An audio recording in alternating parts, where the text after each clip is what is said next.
सुबह जब नेहा की आँख खुली तो वैभव को सामने देखकर ठिठक गई।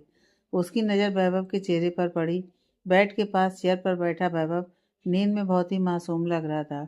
नेहा का हाथ उसके चेहरे तक जाता उससे पहले ही नेहा ने हाथ पीछे खींच लिया। नेहा का दूसरा हाथ वैभव के हाथ में था। पूरी रात वैभव नेहा का हाथ थामकर सो रहा था। नेहा ने हौले से हाथ छुड़ाया और उठकर अपना बैग ढूंढने लगी।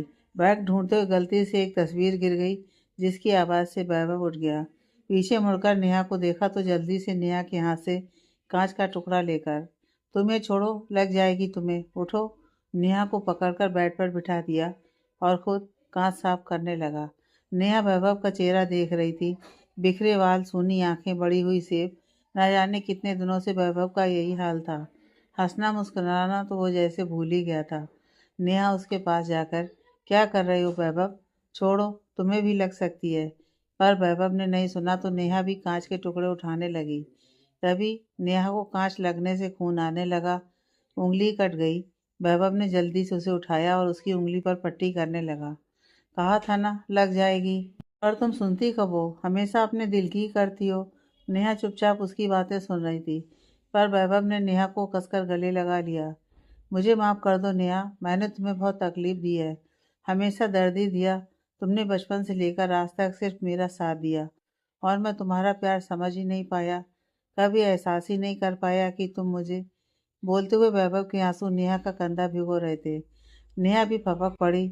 इसमें तुम्हारा कोई दोष नहीं है, शायद मेरी मोहब्बत में ही कमी थी, जो हर वक्त तुम्हारे करीब रहकर भी एहसास नहीं करवा पाई मैं कि कितनी मोहब्बत है तुमसे। कुछ देर बाद दोनों शांत हुए तो नेहा उठकर बैग लिया और बाहर जाने लगी।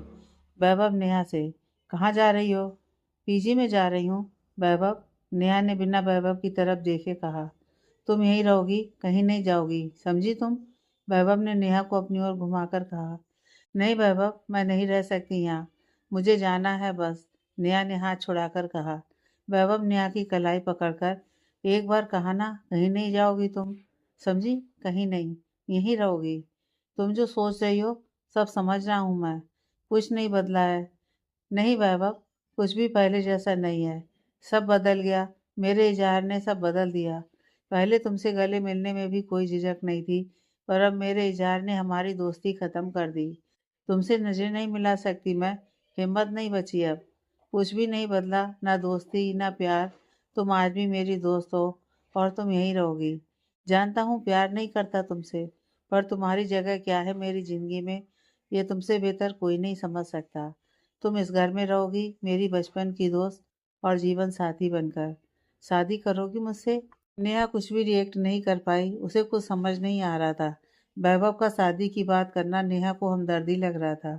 उसे लगा वैभव उसे शादी सिर्फ तरस खाकर कर रहा है। वो बिना कोई जवाब दिए दूसरे रूम में चली गई। वैभव वहीं खड़ा रहा। कुछ देर बाद वो नीचे चला गया। दूसरी ओर ऋषभ हर पल नन्ही के करीब रहने की कोशिश में था और उसकी मांग का सिंदूर उसे बेचैन कर देता था। नन्ही घर पर तो चेहरा छुपा कर रखती थी और ऑफिस में बिना किसी डर के ऋषभ के सामने रहती थी। घर पर ऋषभ उसे परेशान करता था और ऑफिस में खुद को उसके करीब जाने से रोक नहीं पाता था। शाम को नेहा नीचे हाल में आई तो मेघा जी और राजेंद्र जी उठे और नेहा को पास बिठाया। मेघा जी उसके सर पर हाथ फेर कर, मेरे वैभव को अपना बनाने के लिए थैंक यू नेहा, तुमसे अच्छी लड़की मैं चाह कर भी नहीं ढूंढ पाती। नेहा असमंजस में उन्हें देखकर, जी मैम, मैं समझी नहीं। वैभव उनके पास बैठकर, जरूरत भी नहीं समझने की, मिसिज वैभव व्यास बनने की तैयारी करो। नेहा ने हैरत से वैभव को देखा, फिर नजर झुकाकर, मैंने तुम्हें हाँ नहीं कहा था वैभव।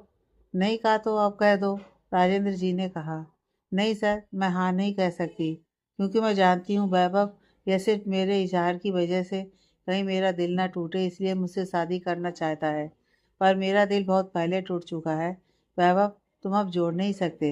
मुझे कोई एहसास नहीं चाहिए, मोहब्बत के बदले मोहब्बत चाहिए, हमदर्दी नहीं। मुझे माफ़ कर दीजिए आप सब, मैं शादी नहीं कर सकती वैभव से। उसके दिल में नन्ही है, मुझे मेरी जगह चाहिए, किसी और की नहीं। वैभव नेहा के पास जाकर, नहीं तुम गलत समझ रही हो नेहा। बस वैभव, अब ये मत कहना कि एक रात में तुम्हें मुझसे प्यार हो गया।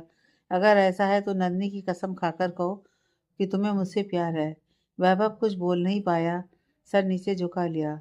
बस वैभव, अब तुम मुझे नहीं रोकोगे। नेहा चली गई। वैभव जमीन पर बैठ गया। राजेंद्र जी वैभव से, वो ठीक कह रही है वैभव। जिस तरह नन्ही अनचाहे रिश्ते में घुट रही है, वैसे उसे मत घुटने देना। वक्त दो उसे, बोलकर वो चले गए। वैभव मेघा जी के गले लग गया। नन्ही ऋषभ के आने से पहले उसके कपड़े निकाल रही थी, तभी उसका ध्यान एक बॉक्स पर गया। उसने बॉक्स उठाया, उसे खोलकर देखने लगी। गेट पर नॉक खुलने की आवाज़ से उसने बॉक्स जमीन पर गिराकर अलमारी के नीचे कर दिया। ऋषभ ने रूम में आकर नन्ही को देखा तो उसे महक की याद आ गई। वो नन्ही की तरफ बढ़ गया। नन्ही की पीठ थी ऋषभ की ओर। ऋषभ ने उसको पीछे से बाहों में भर लिया। नन्ही एक बार फिर सहम गई। तब तक ऋषभ उसकी पीठ पर अपने होंठ रख चुका था। ऋषभ की करीबी से नन्ही को अच्छा नहीं लगता था, पर कुछ बोल पाना उसके बस में नहीं था। नन्ही ऋषभ को झटक कर दूर खड़ी हो गई। वो आपके कपड़े। ऋषभ को एहसास हुआ कि वो क्या करने वाला था। उसने जल्दी से कपड़े लिए और बाथरूम में चला गया। नन्ही नीचे भाग गई। रात को जब नन्ही रूम में आई तो ऋषभ सो गया था। नन्ही ने जमीन पर चादर बिछाई और लेट गई। उसकी नज़र बॉक्स पर पड़ी तो उसने बॉक्स उठा लिया। खोल कर देखते ही नन्ही की आंखों में आंसू और चेहरे पर मुस्कान आ गई। बॉक्स लेकर वो बाथरूम में चली गई। उस बॉक्स में वो चूड़ी थी, पर उसी बॉक्स में वो महादेव का लॉकेट वाला धागा भी था जो नन्ही से कहीं खो गया था। नन्ही की मुस्कान परेशानी में बदल गई। अगर यही है वो जिसका मैं इंतजार कर रही थी, पर यह लॉकेट इनके पास कैसे? कहीं यह लॉकेट पिया दी के पास तो नहीं था? पर इन्होंने मुझे ढूंढा क्यों नहीं? और पिया दी से शादी? कहीं ये पिया दी को मुझे समझकर? सोचते ही उसकी आंखें बह गईं। पिया दी ने इतना बड़ा धोखा दिया मुझे और ऋषभ जी को भी। पर ये कैसे हो गए हैं? बचपन में तो ठीक थे। इनका एक्सीडेंट कैसे हुआ? किससे पूछूं? इसका जवाब तो ये खुद ही दे सकते हैं, पर मैं कैसे पूछ सकती हूँ? फिर कुछ सोच कर, मैं नहीं पूछ सकती पर महक तो पूछ सकती है। नन्ही मुस्कुराते हुए बॉक्स लेकर सो गई। सुबह ऋषभ के उठने से पहले ही वो उठ गई। ऋषभ को कोई मौका नहीं देना चाहती थी, क्योंकि अब वो जान गई थी कि ऋषभ कौन है। ऋषभ जब उठा तो नन्ही नहीं थी। वो बाथरूम में नहाने चला गया। जब बाहर आया तो कॉफ़ी का कप लेकर नन्ही घूंघट ओढ़े खड़ी थी। उसने कप लिया तो नन्ही उसके कपड़े बेड पर रखकर जूते ले आई। ऋषभ बस नन्ही को देखे जा रहा था, फिर काली कप टेबल पर रखकर। तुम्हें वाकई कोई फर्क नहीं पड़ता मेरे बुरे बर्ताव से, या फिर मेरे दिल में जगह बनाने के लिए कर रही हो यह ढोंग? ऋषभ ने कपड़े पहनते हुए कहा। नन्ही बिना कुछ बोले जूते पहनाने लगी। ऋषभ उसे एकटक देख रहा था। नन्ही ने जानबूझकर वो बॉक्स ऋषभ के पैरों के आगे रख दिया। ऋषभ जब जाने लगा तो उसके पैर से बॉक्स टकराया। उसने बॉक्स को गुस्से में देखा और जेब में रख लिया। ऋषभ के जाते ही नन्ही भी तैयार होकर ऑफिस चली गई। ऋषभ ऑफिस में बैठकर उस बॉक्स को घूर रहा था। डोर पर नॉक की आवाज़ से उसका ध्यान बाहर गया तो नन्ही को देख उसके चेहरे पर मुस्कान आ गई। नन्ही को अंदर आने का इशारा किया। नन्ही ठीक उसके सामने बैठी थी, पर नन्ही की नज़र ऋषभ के हाथ में रखे बॉक्स पर थी। नन्ही ऋषभ से, सर यह क्या है बॉक्स में? ऋषभ गुस्से से बॉक्स को घूर कर, यह बचपन का धोखा है जो किसी ने मुझे दिया, अपने मासूम सी बातों में फंसाकर। इंतजार करवाया और फिर खुद ही छोड़कर चली गई। शादी के मंडप में ऋषभ ने बॉक्स टेबल पर पटक दिया। नन्ही मन में, इसका मतलब ये दी से मिले थे और दी को समझ रहे थे वो लड़की। पर दी को इस लॉकेट के बारे में कैसे पता था? फिर ऋषभ को देखकर, साफ बताओ सर, मैं कुछ समझी नहीं। ऋषभ ने बोलना शुरू किया। बचपन में एक बार कानपुर गया था, बाकी आप नंदी से सुन चुके हैं। फिर मैं 2 साल पहले कानपुर गया। पार्क में मुझे एक लड़की मिली। वो मुझे देखकर मेरे पास आ गई। उसने मुझे पूछा कि मैं कौन हूँ, कहाँ से आया हूँ। मैंने सब बताया उसे। उसने कहा कि वो पार्क के पास ही रहती है। तो मैंने उसे चूड़ी दिखाई और लड़की के बारे में बताया। उसने मुझे कहा कि शाम को 6 बजे वो उस लड़की को लेकर आएगी। मैंने उसका इंतज़ार किया। शाम को वो लड़की जब अकेले आई तो मुझे कुछ समझ नहीं आया, तो उसने अपना हाथ मेरे आगे कर दिया। जब वो लॉकेट मैंने उसके हाथ में देखा तो मैं समझ गया कि ये वही लड़की है जिससे मिलने आया था मैं। तब मुझे पता चला उसका नाम पिया है। फिर मैं वहाँ 5 दिन रहा, एक दूसरे के बारे में जाना। फिर उसे अपना कॉन्टैक्ट नंबर दिया और वापस आ गया। 3 महीने तक हम रोज़ फ़ोन पर बात करते थे।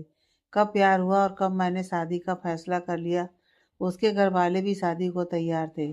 पर एक दिन मेरा एक्सीडेंट हो गया और मैं अपाहिज हो गया। तब पिया ने शादी से इनकार कर दिया। मेरा दिल टूट गया। पिया की ना ने मुझे हर्ट किया, मेरी ईगो को हर्ट किया। मैंने भी एक फ़ैसला किया, मैं शादी करके रहूँगा। पिया नहीं तो कोई और।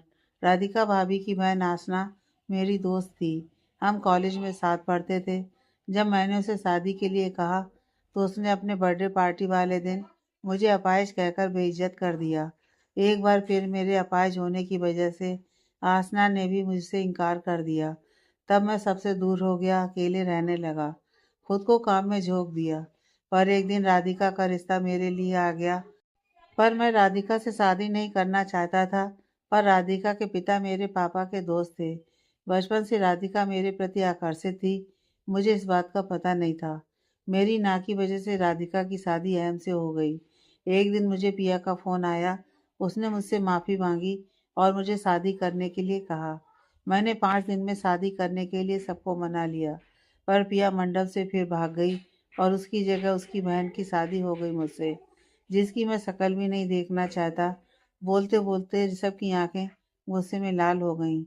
नन्ही मन में, 2 साल पहले उसी दिन तो मैं पार्क जाने वाली थी शाम को, पर दी ने मुझे अपने काम के लिए रोक दिया था और खुद कहीं चली गई थी।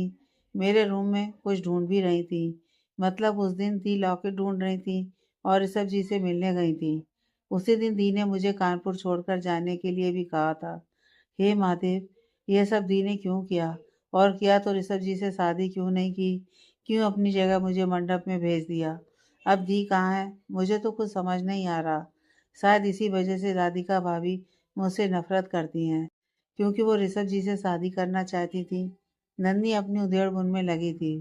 फिर ऋषभ की ओर देखकर, सर, इसमें आपकी पत्नी कहाँ गलत है, जो आप उनका चेहरा भी नहीं देखना चाहते हैं? ऋषभ नफरत से चिल्लाकर, नहीं है वो मेरी पत्नी, कभी नहीं बन सकती वो।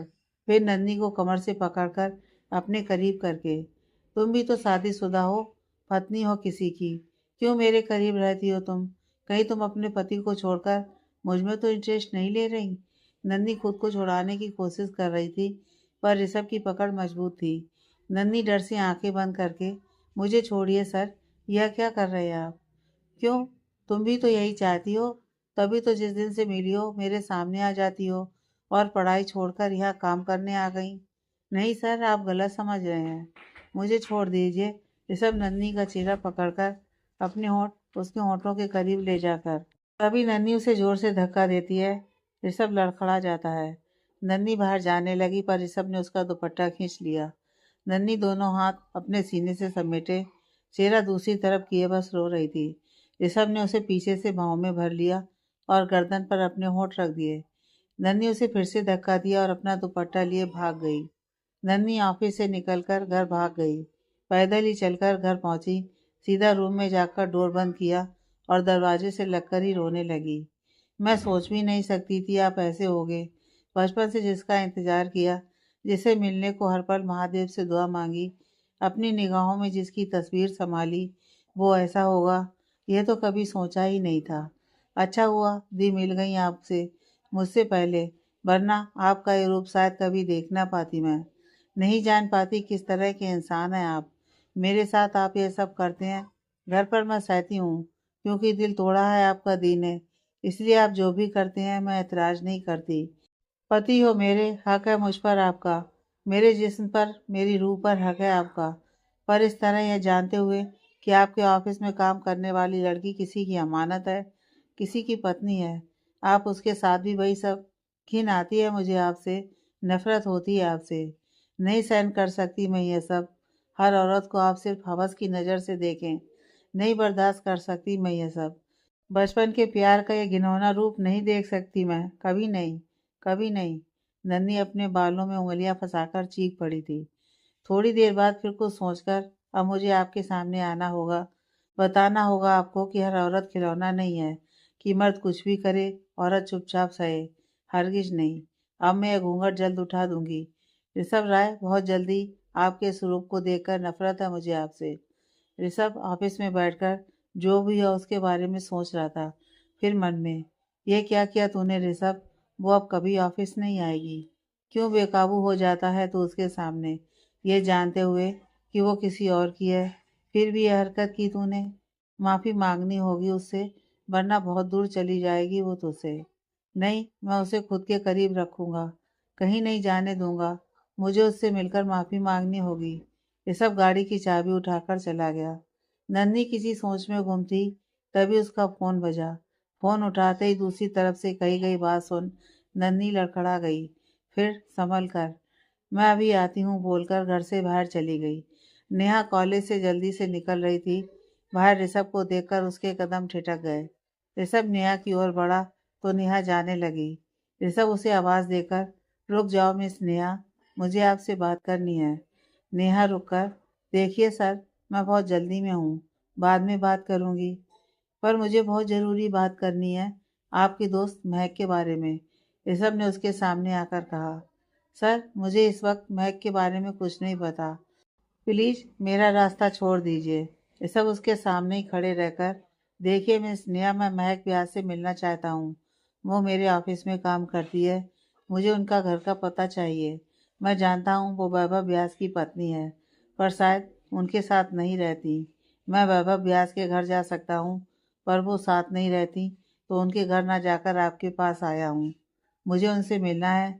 मेरी एक फ़ाइल उनके पास है, जिससे रिलेटेड मेरी मीटिंग है आज। ऋषभ एक ही सांस में सब कुछ झूठ बोल गया। नेहा हैरत से ऋषभ की बात सुन रही थी। फिर मन में, ये नन्ही और वैभव को पति पत्नी कैसे इंसान है, अपनी पति को किसी और की पत्नी, और नन्ही इनके साथ काम करती है, वो भी महक बनकर। आखिर चल क्या रहा है उसके मन में। फिर ऋषभ को देखकर, आपको महक से मिलना है तो चलिए मेरे साथ। नेहा आगे बढ़ गई। ऋषभ आवाज़ देकर, मेरी गाड़ी में चल सकते हैं। नेहा आकर ऋषभ की गाड़ी में बैठ गई। ऋषभ ने गाड़ी आगे बढ़ा दी। गाड़ी एक हॉस्पिटल के बाहर रुकी तो नेहा सीधा अंदर भाग गई। ऋषभ भी नेहा के पीछे चला गया। नेहा नन्ही को देखकर उसके गले लगकर, कहाँ गई थी तू, ना फ़ोन उठाया ना कॉलेज आई। जानती है हम कितना परेशान थे। देख ना, वैभव का एक्सीडेंट हो गया। कैसा है वो, ज़्यादा लगी तो नहीं, बोल कुछ। रुक, मैं ही खुद जाती हूँ, कहकर नेहा वैभव के रूम की तरफ भाग गई। नन्ही कुछ बोलती उससे पहले ही उसकी नज़र सामने खड़े ऋषभ पर पड़ी। नन्ही की आंखों में गुस्सा उतर आया। नन्ही ऋषभ की तरफ बढ़कर, आप यहाँ क्यों आए हैं, चले जाइए यहाँ से, नफरत है मुझे आपसे, चले जाओ यहाँ से। ऋषभ नन्ही का हाथ थामकर, आई एम सॉरी महक, वो मैं अपने होश। ऋषभ अपनी बात पूरी करता उससे पहले नंदिनी ने एक जोरदार तमाचा ऋषभ के मुंह पर जड़ दिया। गलती से, होश, जानते भी हैं क्या किया है आपने। गलती नहीं, गुनाह है वो जो मेरे साथ कर रहे थे आप। मेरे साथ वो सब करने से पहले एक बार भी अपनी पत्नी का ख्याल नहीं आया आपको। नफरत करते हैं ना आप अपनी पत्नी से, पर नफरत के काबिल तो आप हैं राय साहब। किसी और की पत्नी की इज्जत के साथ खिलवाड़ करने चले थे आप। अब यहाँ क्या करने आए हैं आप। नन्ही गुस्से और नफरत से बोल रही थी। ऋषभ अपने गाल पर हाथ रखकर नन्ही की बातें सुन रहा था। फिर नन्ही को कंधे से पकड़कर, हिम्मत कैसे हुई तुम्हारी मुझ पर हाथ उठाने की, ऋषभ राय पर हाथ उठाने की, समझती क्या हो तुम अपने आप को। नन्ही डर से तड़प उठी और ऋषभ की पकड़ से अपने कंधे आज़ाद कराने की कोशिश में लगी थी। उस वक्त वहाँ कोई नहीं था जो नन्ही को बचा पाता। ऋषभ ने नन्ही का चेहरा एक हाथ से पकड़कर उसे दीवार से लगाकर, तुमने मुझ पर हाथ उठाकर बहुत बड़ी गलती की है, जिंदगी की सबसे बड़ी गलती। मैं तुमसे माफ़ी मांगने आया था, पर तुमने मुझे थप्पड़ मारा, इसकी सज़ा तुम्हें ज़रूर मिलेगी, कहकर अपने होठ नन्ही के होठों के करीब बढ़ाने लगा। नन्ही अपने आप को छुड़ाने की नाकाम कोशिश कर रही थी, पर ऋषभ ने नन्ही के होठों पर अपने होठ रख दिए और किस करने लगा। नन्ही के होठ से खून निकलने लगा था, पर ऋषभ ने उसके होठों को अपने होठ में जकड़ रखा था। काफ़ी देर किस करने के बाद ऋषभ ने नन्ही को ज़मीन पर गिरा दिया और उसके ऊपर झुककर, यह तुम्हारे थप्पड़ की सज़ा नहीं है, यह तुम्हें बताने के लिए है कि मैं क्या कर सकता हूँ। तुम जैसी लड़कियाँ मेरे बिस्तर की धूल हो, समझी। चाहूँ तो अभी बहुत अच्छे तरीके से समझा सकता हूँ तुम्हें, पर थप्पड़ का जवाब तुम्हें बता रहा हूँ। फिर नन्ही का मुंह पकड़कर दोबारा किस किया और बाहर निकल गया। नन्नी निडाल सी बैठी रही। बहुत देर बाद नेहा नन्नी को ढूंढते हुए आई तो नन्नी को बैठे देख, तुम यहाँ क्या कर रही हो? वैभव को होश आ गया है, चल।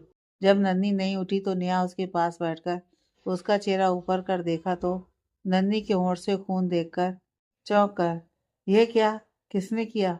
नन्नी नेहा के गले लगकर ऑफिस और अभी जो भी हुआ सब नेहा को बता देती है।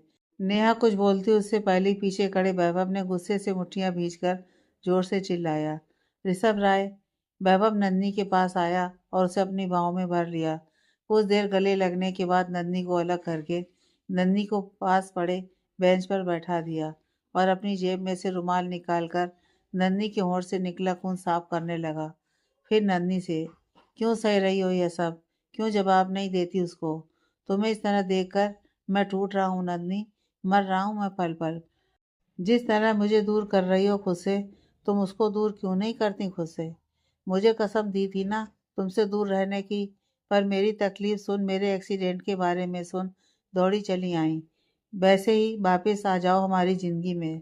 मैं, नेहा, मॉम, डैड सब तुम्हारा इंतज़ार कर रहे हैं नन्नी, प्लीज़ लौट आओ। वैभव नन्नी का चेहरा थाम कर बोल रहा था। नन्नी वैभव के हाथ पर अपना हाथ रखकर, वैभव, ऋषभ राय ही वो इंसान है जिसका मैं बचपन से इंतज़ार कर रही थी। ऋषभ ही वो लड़का है जिससे मुझे प्यार था। वो लॉकेट ऋषभ राय का ही था। पर देखो ना, जिस शख्स का बचपन से इंतज़ार कर रही थी उसकी पत्नी बन गई। पर उसने कभी चेहरा नहीं देखा मेरा, फिर भी मैं उनकी पत्नी बनकर हर धर्म निभाने को तैयार हो गई। कितना टॉर्चर करते हैं मैं सब सहती हूँ। नौकर कहते हैं वो भी बर्दाश्त करती हूँ। महक को वैभव की पत्नी समझते हैं वो, अपनी पत्नी को किसी और की पत्नी कहते हैं, फिर किसी और की पत्नी के साथ ज़बरदस्ती करने की कोशिश करते हैं। उनका यह रूप मुझे खुद से नफरत करने के लिए मजबूर कर रहा है वैभव। मैं एक ऐसे इंसान की अमानत बनकर रह रही थी, बचपन से जो दोनों तरफ मुझे ही नोचता है। घर पर अपना पति धर्म बोलकर और बाहर किसी और की अमानत की इज्जत तार तार करने की कोशिश करता है। ऋषभ राय से ज़्यादा नफरत मैं खुद से करती हूँ। मैंने ऋषभ राय जैसे शख्स से मोहब्बत की, दिल से। नन्ही वैभव के सीने से लग फपक पड़ी थी। वैभव के सीने से लगी नन्ही फपक कर रो रही थी। नेहा उसके सर पर हाथ फेरकर उसे शांत करने की कोशिश में लगी थी। वैभव ने एक नज़र नेहा को देखा जो कब से वैभव और नन्ही को देख रही थी। वैभव की नज़र नेहा पर पड़ते ही नेहा ने अपने आंसू साफ किए और चेहरा दूसरी ओर कर लिया। शांत होने पर नन्ही को ख्याल आया कि वो कब से वैभव की बाहों में है।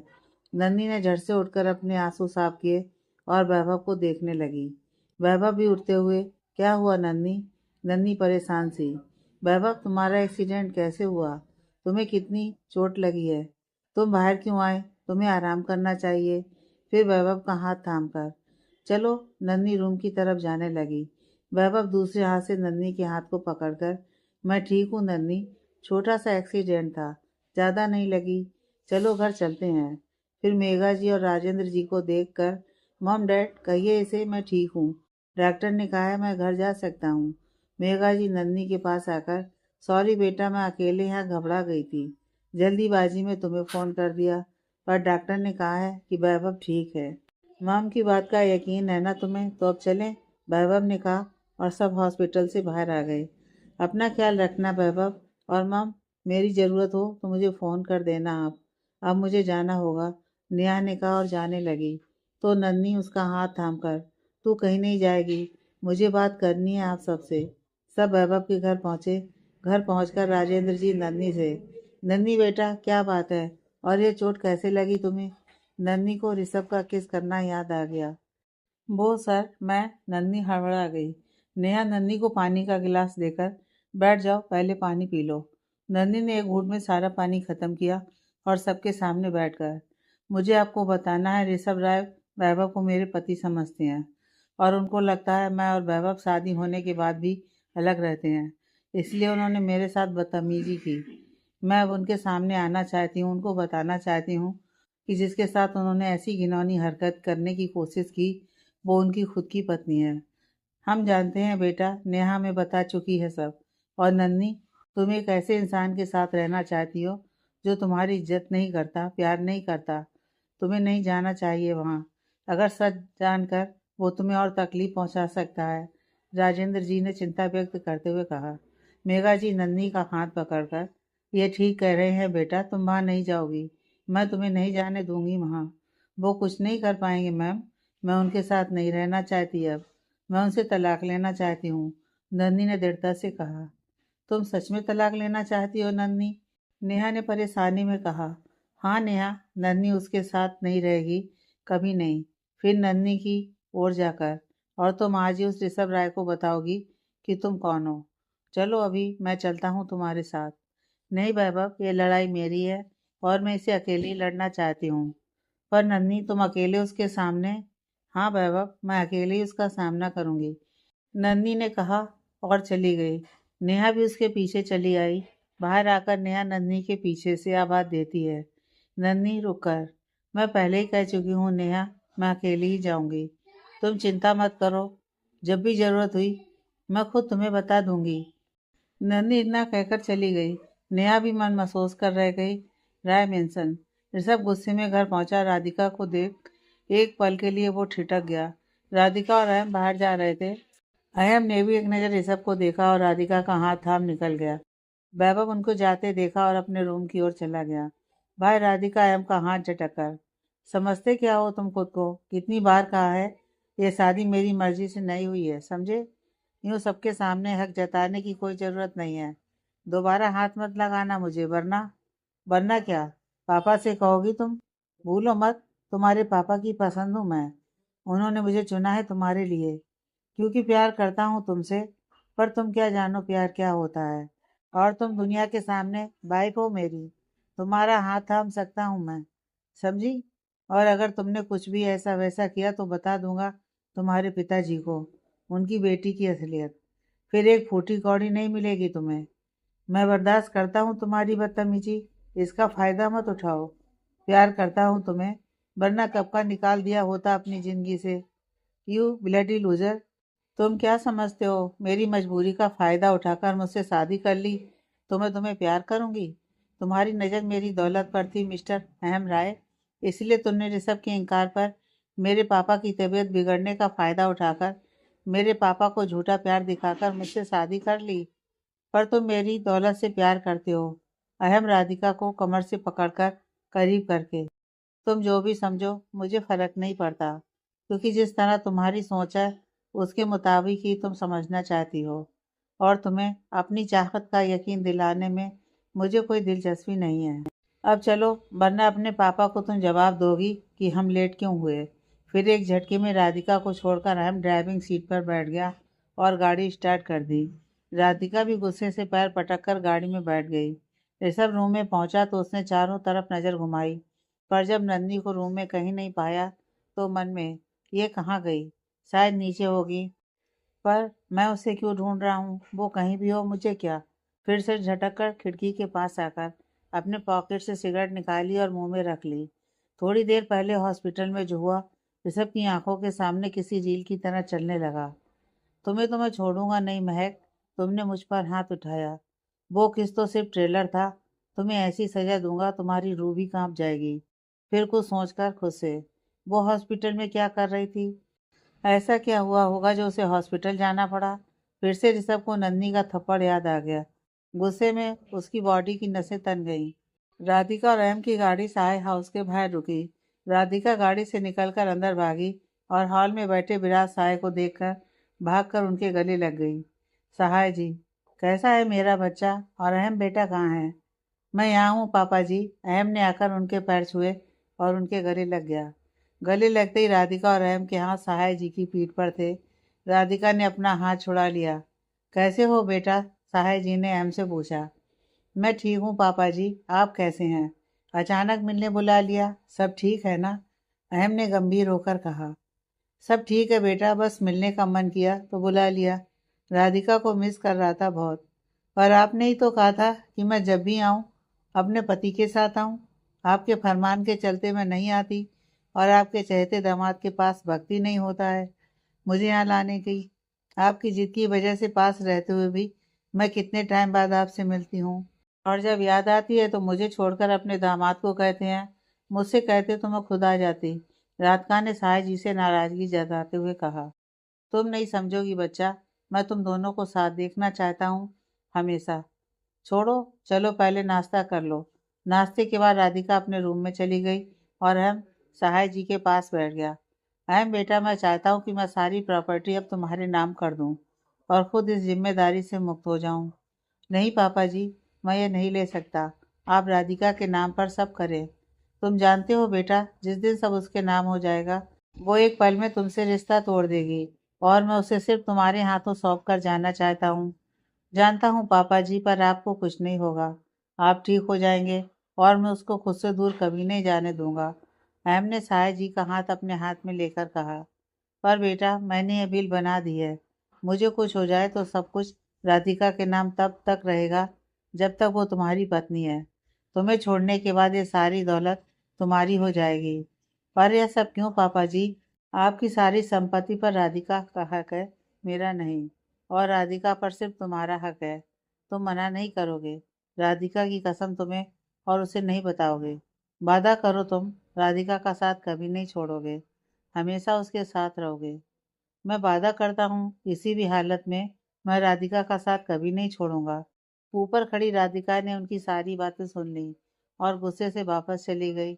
रूम में आकर उसने सब सामान फेंक दिया। कैसे कर लेते हैं पापा ये? मुझे उसके साथ बांध दिया हमेशा के लिए। अब मैं क्या करूं?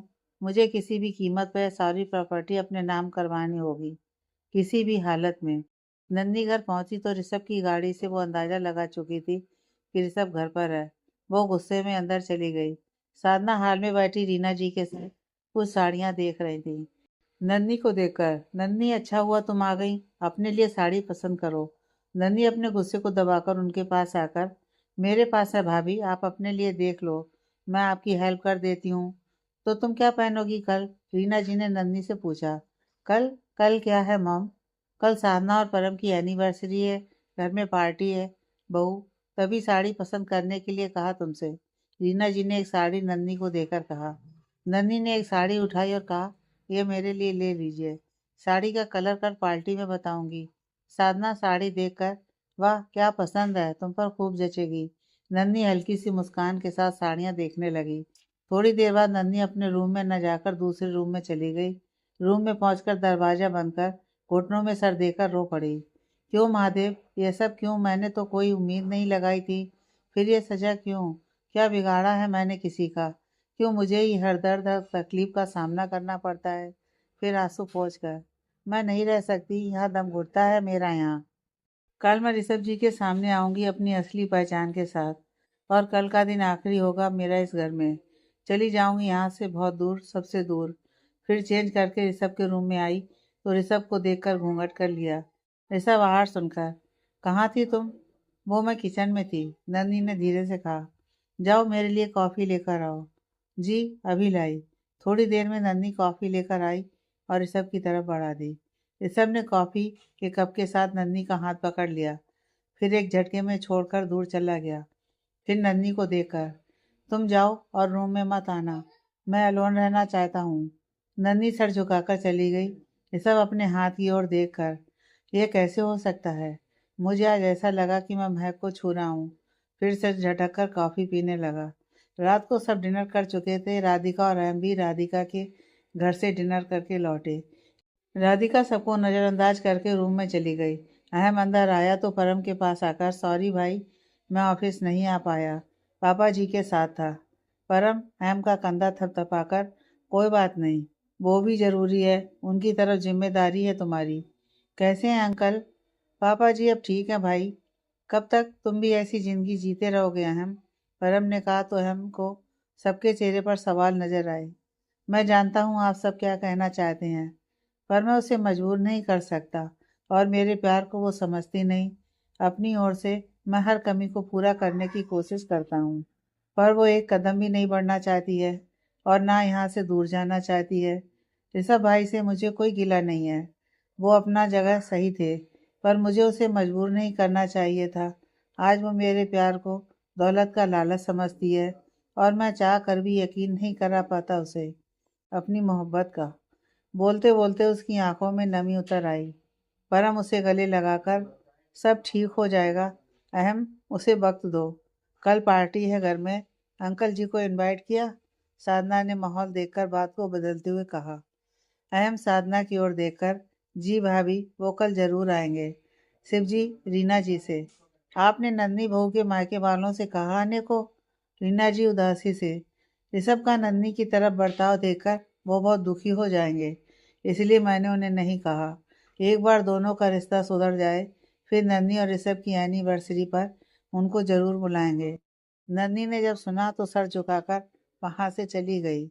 साधना परी को लेकर रूम में पहुंची, परी को बेड पर सुला दिया और खुद कवर से कपड़े निकालने लगी। परम ने पीछे से आकर उसे भाव में भर लिया। साधना सुकून से आंखें बंद करके, आखिर एनिवर्सरी की एक रात पहले आपको हमारी याद आ ही गई है ना? अरे वाइफी जी, हमें तो रोज याद आती है, बस आपको ही घर के काम और परी से फुर्सत नहीं। परम ने साधना के कंधे को चूमते हुए कहा।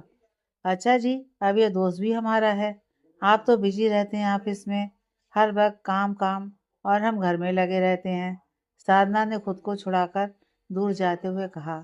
परम फिर से साधना को कमर से पकड़कर, देखिए कौन भाग रहा है अब। हम नाराज हैं आपसे तो भाग रहे हैं। साधना और कुछ कहती उससे पहले परम साधना को अपनी ओर घुमाकर साधना के होठों पर होठ रख देता है। साधना के हाथ भी परम की पीठ पर चल जाते हैं। फिर परम साधना के माथे को चूमकर, आप आज भी नहीं बदली, मेरे छूने से कैसे सारा गुस्सा नाराजगी भूल जाती हैं। 8 साल से आपने अपना हर फर्ज कितने अच्छे से निभाया। साधना, मुझे प्यारी सी बेटी परी दी। थैंक यू साधना। साधना परम के सीने में छुपकर, इसमें हमारा आपने बराबर साथ दिया है। आपके बिना हम कुछ नहीं परम जी। आपने एक अनाथ लड़की से मोहब्बत की, शादी की, हमें परिवार दिया। परम साधना के मुंह पर हाथ रखकर, क्यों भूल जाती हैं आप, अनाथ नहीं हैं। मैं हूं ना आपका, तो आप अनाथ कैसे हुई? फिर साधना को बाहों में कसकर, दोबारा बोला तो काट खाऊंगा आपको। साधना ने नजरें उठाकर देखा तो परम ने फिर से उसके होंठ चूम लिए और उसे गोद में उठाकर बेड की तरफ जाने लगा। साधना घूर कर, परी है यहाँ। परम, ओ सॉरी, भूल गया। फिर साधना को चेंजिंग रूम में ले गया और नीचे उतारकर बाहों में भर लिया। दोनों अपने प्यार के एहसास में खो गए। अहम गैलरी में बैठकर लैपटॉप में कुछ काम कर रहा था। उसने नज़र घड़ी पर डाली तो 1 बज रही थी। अहम अपना लैपटॉप बंद करके रूम में आ गया। राधिका को सोते देख उसके कदम राधिका की ओर चल पड़े। पास पहुंचकर देखा, राधिका किसी मासूम बच्चे की तरह लग रही थी। अहम ने उसकी ओर झुककर किस किया तो राधिका कसमसाई। अहम झट से दूर हो गया। उसके माथे पर पसीने की बूंदें झलक आईं, पर राधिका करवट बदलकर सो गई। तो उसने पसीना साफ किया और मन में, अहम, तुझे अपनी फीलिंग्स पर कंट्रोल करना होगा, वरना तू बुरा फंसेगा। ये शेरनी तुझे खा जाएगी। फिर राधिका की दूसरी साइड लेट गया। फिर उसे राधिका की कई बातें याद आने लगीं। सहाय हाउस से वापस आते वक्त गाड़ी में राधिका गुस्से से अहम को घूर रही थी। अहम बहुत देर से नोटिस कर रहा था। उसने गाड़ी साइड में रोककर राधिका से कहा, कुछ कहना चाहती हो? राधिका गुस्से में, तुम्हारे दिल की तमन्ना पूरी हो गई आज। मेरी सारी दौलत तुम्हारे नाम हो गई। अब तो खुश होगे तुम। अच्छा, तो तुमने सब सुन लिया? अगर सुन लिया है तो यह भी पता होगा कि यह सब क्यों हुआ। तुम्हें क्या लगता है अब मैं तुम्हें अपने करीब आने दूंगी? कभी नहीं। पापा चाहते हैं मैं तुम्हारी हो जाऊं, इसलिए सब तुम्हारे नाम कर दिया। पर तुम मुझे कभी छू नहीं पाओगे। मैं तुम्हें छूना चाहता हूँ। तुम्हें यह लगता है तो तुम भूल रही हो। 2 साल से तुम मेरे साथ हो, मेरी पत्नी बनकर, पर आज तक तुम्हारे करीब नहीं आया मैं, क्योंकि ये प्यार का एहसास तुम्हारे साथ जीना चाहता हूँ। मैं जबरदस्ती नहीं, चाहूँ तो एक पल में पति के सारे हक ले सकता हूँ। पर प्यार करता हूँ तुमसे। मोहब्बत दिल से है, जिस्म से नहीं, बोलकर गाड़ी स्टार्ट की और आगे बढ़ा दी। राधिका बाहर देखने लगी। अहम ने एक नज़र राधिका को देखा और आंखें बंद कर नींद के आगोश में चला गया। ऋषभ सो चुका था। नंदी ने ऋषभ को सोए देखा तो चुपचाप आकर जमीन पर लेट गई। उसकी आंखों के सामने सारे पल आने लगे। उसकी आंखों में आंसू बहने लगे। राय मेंशन घर में हर तरफ चहल पहल थी। हो भी क्यों ना, आखिर घर के बड़े बेटे और बहू की शादी की सालगिरह जो थी। आज सब घर पर थे। कुछ मेहमान भी पधार चुके थे।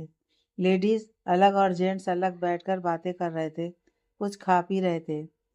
पार्टी तो शाम को थी, पर मेहमान तो आप सब जानते हैं वक्त से पहले आते हैं। वैसे हम भी तो ऐसा ही करते हैं। सब अपना अपना काम देख रहे थे।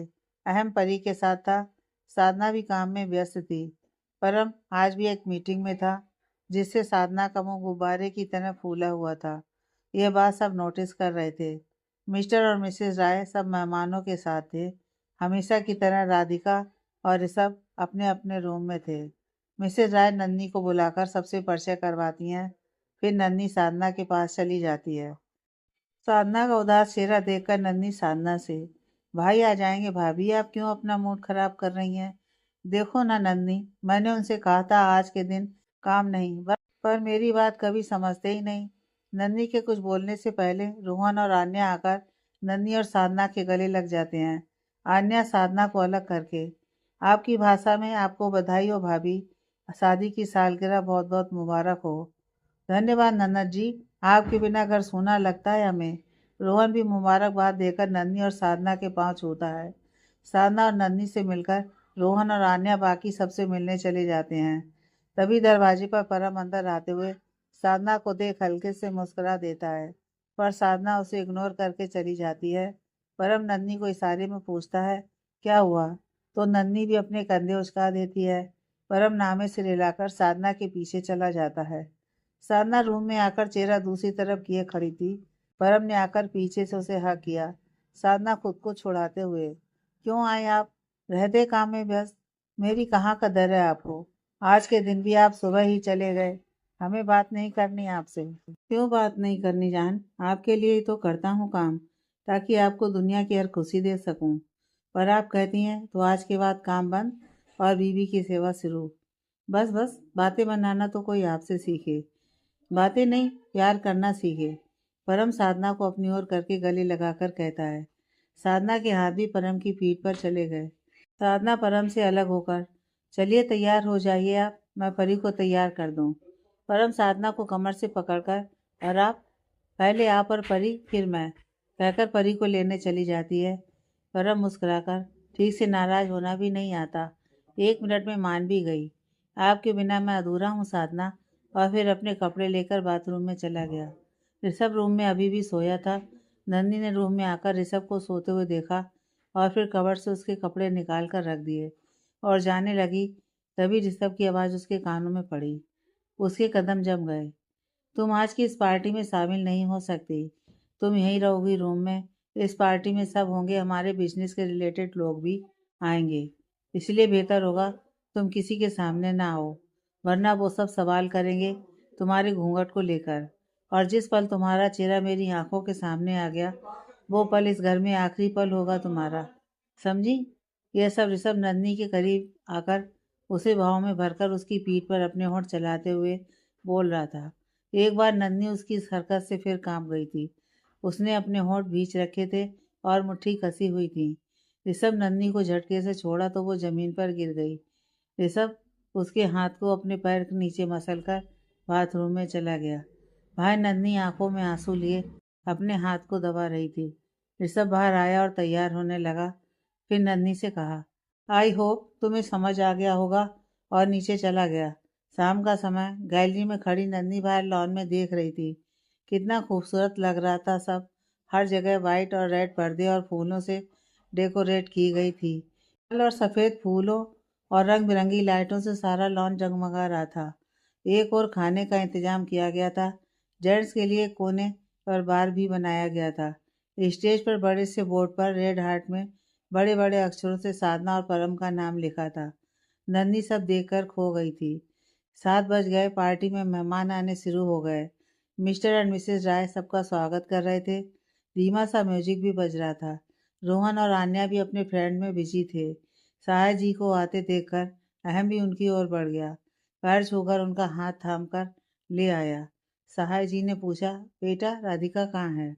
अहम ने कहा, पापा जी आपको पता है ना वो तैयार होने में कितना वक्त लेती है। आप बैठो, मैं लेकर आता हूँ। अहम जाने लगा। उसकी नज़र सामने से आती हुई राधिका पर पड़ी। ब्लू डार्क कलर के वन पीस में बड़ी बड़ी हील्स के साथ राधिका अहम की ओर बढ़ रही थी। अहम की तो धड़कनें बढ़ गईं। उसने अपने हाथ सीने पर रखा। राधिका उसके पास पहुंचकर बड़ी आंखें काजल से सनी हुई, बाल कल करके मेसी बनाया गया था। अहम तो मुंह खोले बस उसे निहार रहा था। राधिका गुस्से में उसके पैर पर जोर से मार कर, ये बेवकूफ़ों वाली हरकत बंद करो और अपना मुंह भी बंद करो, वरना मक्खी चली जाएगी। इडियट, बोलकर साहे जी के पास चली गई। अहम की नज़रें उसके ऊपर ही थी। आज तो भाभी कयामत लग रही है ना। रोहन ने एक हाथ अपनी कमर पर और दूसरा हाथ अहम के कंधे पर रखकर कहा। हाँ, मेरा तो दिल आज निकल कर बाहर ही आ जाएगा। रोहन जोर जोर से हंसने लगा तो अहम को ध्यान आया कि वो क्या बोल गया। अहम झेप कर रोहन के सर पर चपत लगा देता है। बहुत बदमाश हो गया है तू। और फिर राधिका को देखने लगता है। राधिका की नज़र जब अहम पर पड़ती है तो एक पल के लिए उसकी नज़र अहम पर ठहर जाती है। अहम भी कम नहीं लग रहा था। ब्लू डार्क कलर का suit, red shirt, heavy beard, बाल सलीके से बने थे, दिखने में काफ़ी हैंडसम। कोई भी लड़की देखो तो दिल हार जाए, पर उसकी मोहब्बत वो लड़की थी जो उसे कुछ नहीं समझती थी। राधिका ने सिर झटका और दूसरी ओर देखने लगी। आन्या साधना के रूम में गई तो साधना गजरा लगा रही थी। भाभी आप तैयार हो गई? चलो आप भाई के साथ आओ, मैं नन्ही भाभी को देखती हूँ। आन्या नन्ही के रूम के बाहर नॉक करती है। नन्ही आन्या से, मैं बाथरूम में हूँ, तुम चलो मैं आती हूँ। आन्या बाहर से ही, जी भाभी जल्दी करो, मम बुला रही हैं आपको हो। ओके बस 5 मिनट, तुम चलो मैं आती हूँ। आन्या चली जाती है। थोड़ी देर बाद लॉन में लाइट्स ऑफ हो जाती है। एक जगह स्पॉटलाइट की वजह से सबकी नज़र उधर घूम जाती है। वहाँ साधना और परम खड़े थे। मैरून कलर की साड़ी में बालों को गजरा लगाकर खुला छोड़ रखा था। हाथों में भर भर कर चूड़ियाँ, मांग में सिंदूर, माथे पर बड़ी सी बिंदी, बहुत प्यारी लग रही थी साधना। परम ने भी वाइट शेरवानी भी मैरून जैकेट पहन रखी थी। एक हाथ में घड़ी, दूसरे हाथ में गोल्ड का कड़ा पहन रखा था। उनके बीच खड़ी छोटी सी परी अपनी मैरून रंग की फ्रॉक में सच में किसी परी की तरह लग रही थी। परम ने साधना की कमर पे हाथ रख और परी को गोद में उठाकर धीरे धीरे स्टेज की ओर बढ़ रहे थे। स्टेज पर आकर दोनों एक साथ बैठ गए। पार्टी में आए सब मेहमान उन्हें बधाई देने लगे। साधना और परम मुस्कुराहट के साथ सबको धन्यवाद कर रहे थे। फिर दोनों ने सब बड़ों का आशीर्वाद लिया। सब लोग पार्टी एंजॉय करने लगे। परम साधना और परी के साथ फोटो खिंचवा रहा था। साधना के चेहरे पर खुशी देखकर परम को सुकून मिल रहा था। यही वो दिन था जिस दिन उसने साधना को पाया था। साधना ने परम की जिंदगी को सार्थक कर दिया था। परी उनके प्यार की निशानी थी, उन दोनों के बीच की मजबूत कड़ी। साधना की नज़र परम पर गई। साधना ने इशारे से पूछा, क्या हुआ? परम ने आगे बढ़कर साधना को गले लगा लिया। साधना के हाथ भी परम की पीठ पर कस गए। सब डांस कर रहे थे। परम और साधना ने भी एक दूसरे का हाथ थाम डांस फ्लोर पर आ गए और डांस किया। सहाय जी के कहने पर राधिका को भी अहम के साथ आना पड़ा, पर अहम उस मौके का फ़ायदा उठाकर राधिका की कमर में हाथ डालकर उसके साथ डांस कर रहा था। आन्या और रोहन भी थिरक रहे थे। ऋषभ दूर खड़ा सब देख रहा था। साधना को एक तरफ खड़ा देख वो साधना के पास आकर, कांग्रेस भाभी। साधना ने कोई जवाब नहीं दिया। ऋषभ साधना को गले लगाकर, कब तक नाराज रहेंगी आप? जानती है ना, आपके अलावा मैं किसी से दिल की बात नहीं करता। आप नाराज रहेंगी तो मैं कैसे रहूँगा? साधना खुद को छुड़ाकर, आप भी मेरे दिल की बात जानते होंगे भाई। नन्ही को अपना लो। मैं भी आपकी सालगिरह पर आपको बधाई देना चाहती हूँ। ऋषभ मुंह फेर कर, यह नहीं हो सकता भाभी। फिर मैं भी आपको माफ़ नहीं कर सकती। तभी फिर से अंधेरा हो जाता है। एक कोने में पड़ती स्पॉटलाइट पर सबकी नज़र जाती है, जहाँ एक लड़की सबकी ओर पीठ करके खड़ी थी। हवा में उड़ते लंबे कमर तक बाल, सबका ध्यान उस ओर था। जैसे वो लड़की चेहरा घुमाती है, सब घर वालों की आंखें बड़ी हो जाती हैं। ब्लैक कलर की शिफॉन की साड़ी, बड़े बड़े झुमके, आंखों में काजल, गोरे रंग में नन्ही दिलकश लग रही थी। राय फैमिली हैरानी और मुस्कुराहट के मिले जुले भाव से देख रहे थे नन्ही को। ऋषभ की नज़र नन्ही पर पड़ी तो वो अपनी जगह पर बर्फ की तरह जम गया था। नन्ही चलते हुए साधना और परम के करीब आई और माइक लेकर स्टेज पर चली गई। सब मेहमान जो नन्ही को जानते थे वो नॉर्मल होकर देख रहे थे। लड़के नन्ही को देखकर मुंह बंद करना भूल गए और लड़कियां इतनी सुंदर नन्ही को देखकर जल रही थीं। वहीं राधिका की बहुएं भी गुस्से में तन गईं। ऋषभ एक तरफ मन में, ये महक यहाँ क्या कर रही है। तभी उसके कानों में नन्ही की आवाज़ गूंजी, हाय एवरीवन, आप सबका यहाँ तहे दिल से स्वागत है। साधना राय और परम राय को उनकी शादी की सालगिरह की हार्दिक शुभकामना। आप सब सोच रहे होंगे कि मैं कौन हूँ, तो मैं आप सबको अपना परिचय देना चाहती हूँ। मैं हूँ ऋषभ राय की पत्नी और राय खानदान की छोटी बहू नंदनी राय। जैसे ही नंदनी की बातें सबके कानों में पहुंची, सब लोग तालियों से अभिनंदन करने लगे। राय परिवार भी नंदनी के इस कदम से खुश था, पर ऋषभ ने जब सुना तो वह लड़खड़ाने लगा। नन्ही ऋषभ के पास आई और उसका हाथ थाम डांस फ्लोर पर आ गई। आगे की कहानी नेक्स्ट पार्ट में।